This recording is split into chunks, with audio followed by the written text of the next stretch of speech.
Oh. Hi, thank you for waiting so long and being here. My name is Liliana DeVideo, and I am a mother. I have no claim to fame like all the other people who are the head of this, the head of that. And, my claim to fame is I'm a mother, a grandmother, and a great-grandmother. I have 9 children, which I raised, 17 grandchildren, and 4 great-grandchildren. So that's where I come from.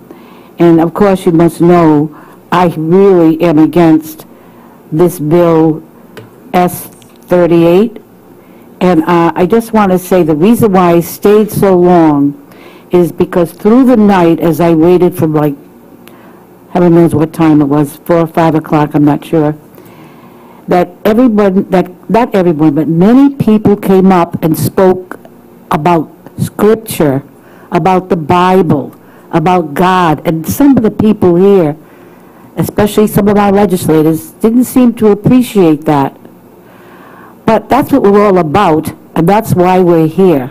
We could all be blown to kingdom come in a second. Then what?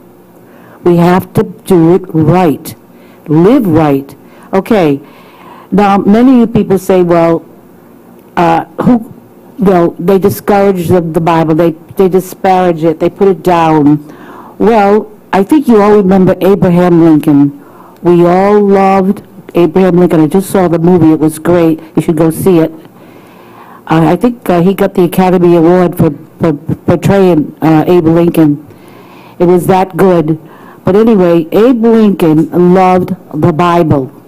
And I searched his life out, and these quotes are from what Abraham Lincoln said about the Bible. Now, everybody listen, because this is important. In regards to the great book, I have but this to say: all the good the Savior left for the world is communicated through this book. So if there are scriptures that tell us that homosexual behavior is sinful, it's wrong, we have to pay attention. Now, I love homosexual. I have family members who are homosexual.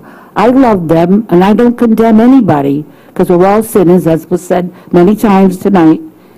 But we don't want to redefine marriage and mess up society. And all the young people, all my grandchildren that are coming along, we don't want to mess them up, make them think this is legal.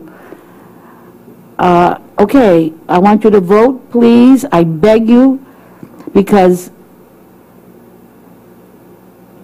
we don't want to destroy our country any worse than it is. It's going down the slippery slope, as we know. And one teacher got up here and always said, what should I tell my students when they come to me and tell me that they feel they're gay? Well, students and young people are misguided, especially with the TV shows that are on, all about these gay couples that are living together, making it seem so wonderful. Well, in the long run, it isn't going to be wonderful, either in this world or in the next. So I beg you to vote no on this Bill 38. Thank you very much. Thank you. Are there any questions or comments? Thank you.